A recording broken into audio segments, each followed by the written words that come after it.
प्रादेशिक परिवहन कार्यालय ठाणे येथे राज्य रस्ता सुरक्षा अभियान 2025 व शासनाच्या 100 दिवसाचा प्राधान्यक्रम या कार्यक्रमाच्या अनुषंगाने प्रादेशिक परिवहन विभागामार्फत घेण्यात आलेल्या कार्यक्रमाच्या माहिती एका पत्रकार परिषदेअंतर्गत देण्यात आली। या पत्रकार परिषदेला श्रीमती हेमांगिनी पाटील यांनी संबोधित केलं। प्रादेशिक परिवहन अधिकारी ठाणे यांनी गेल्या साधारणतः 6 महिन्यांमध्ये प्रादेशिक परिवहन विभागामार्फत केलेल्या उपाययोजना, जनजागृतीपर कार्यक्रम, वायुवेग पथकाची कामगिरी याबाबत माहिती त्यांनी दिली। सुमारे 1500 चालकांची नेत्र तपासणी, 2000 स्कूल बस चालक व सहवर्ती यांचे शिबिर, ब्लॅक स्पॉट सर्व्हे तसेच त्यातील सुधारणा उपाययोजना, हेल्मेट वापराबाबत नागरिकांमध्ये जनजागृती, सायकल रॅली, दुचाकी रॅली, महिलांची कार रॅली, रक्तदान शिबिर, मोटर ड्रायव्हिंग स्कूल यांचे शिबिर, तर 10,000 विद्यार्थ्यांची चित्रकला स्पर्धा, शाळा कॉलेजेस मध्ये रस्ता सुरक्षतेबाबत व्याख्याने इत्यादींचा यामध्ये समावेश होता। तसेच प्रादेशिक परिवहन विभाग, जिल्हाधिकारी कार्यालय, जिल्हा माहिती कार्यालय ठाणे यांच्या माध्यमातून लेखक विजय कट्टी यांचं आजीची रस्ता सुरक्षाबाबतची गोष्ट नावाचं लहान मुलांचे पुस्तक प्रकाशित करण्यात आलं।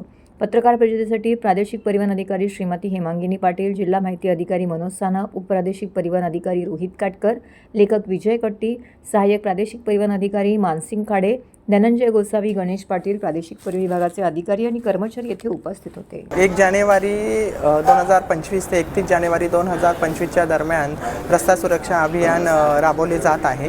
त्याच्या अनुषंगाने ठाणे प्रादेशिक परिवहन कार्यालयाच्या मार्फतीने विविध कार्यक्रम आयोजित केलेले आहे। जास्तीत जास्त लोकांपर्यंत पोहोचण्याचा प्रयत्न आम्ही करत आहोत, जेणेकरून लोकांमध्ये रस्ता सुरक्षाविषयी जागृती निर्माण होईल। जसे की शाळा कॉलेजेसमध्ये मोटार वाहन निरीक्षक यांच्या मार्फतीने लेक्चर देण्यात येत आहे। तसेच वाहन चालकांसाठी नेत्रांची तपासणी करण्यात आलेली आहे। याच्यामध्ये जवळजवळ 1500 पेक्षा जास्त अधिक चालकांनी भाग घेतलेला असून ज्यांना मोफत चष्मे वाटप आणि तसेच ज्यांचे मोतीबिंदू आढळून आलेले आहे अशा चालकांचे NGOच्या मार्फतीने मोफत ऑपरेशन करण्यात आलेलं आहे। त्याचप्रमाणे सायकल रॅलीचे आयोजन करण्यात आलेलं आहे, कार रॅलीचे आयोजन करण्यात आलेले आहे, सुपर बाईकच्या रॅलीचे आयोजन करण्यात आलेले आहे। तसेच नो हॉकिंगविषयी क्रिकेटच्या मॅचेस आम्ही आयोजित केल्या। याच्यामध्ये संपूर्ण महाराष्ट्रातून 23 टीम्स आलेल्या होत्या आणि त्यामुळे जास्तीत जास्त जनजागृती करण्याचा प्रयत्न प्रादेशिक परिवहन कार्यालयामार्फतीने करण्यात आलेला आहे। वाहतूकदारांना रस्त्यावरच्या वाहतुकीच्या नियमांचं काटेकोरपणे पालन करावं, जेणेकरून अपघाताचं प्रमाण कमी होईल।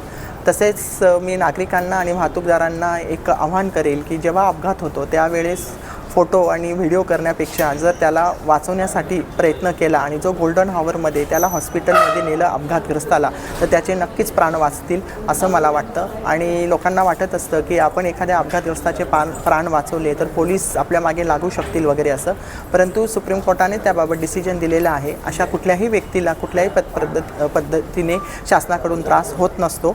मी असं सांगेल की त्यामुळे जेव्हा अपघातग्रस्त व्यक्ती रस्त्यावर आढळून आला की त्याला त्वरित मदत करा, त्याला त्वरित हॉस्पिटलमध्ये हलवा, जेणेकरून त्याचे प्राण वाचतील। अगदी बरोबर आहे की यामध्ये जर अपघाताचं आपण बघितलं तर जे 2 व्हीलरचे अपघात आहे त्याचं प्रमाण जास्त आहे। या अभियानाच्या मधून आणि त्याचप्रमाणे प्रादेशिक परिवहन अधिकारी या नात्याने मी पालकांना असं आवाहन करेल की आपल्या मुलाला जोपर्यंत त्याचे वय पूर्ण 18 वर्ष होत नाही तोपर्यंत त्याच्या हातात वाहन देऊ नका आणि ज्याच्याकडे लायसन्स असेल आपल्या मुलाला लायसन्स काढण्यासाठी पहिले प्राधान्य द्या, जेणेकरून तो कार्यालयात आल्यानंतर वाहतुकीच्या नियमांची माहिती घेईल आणि त्यानंतरच त्याला लायसन्स मिळेल आणि त्यानंतरच त्याच्या हातात वाहन द्या असं मी आवाहन करेल।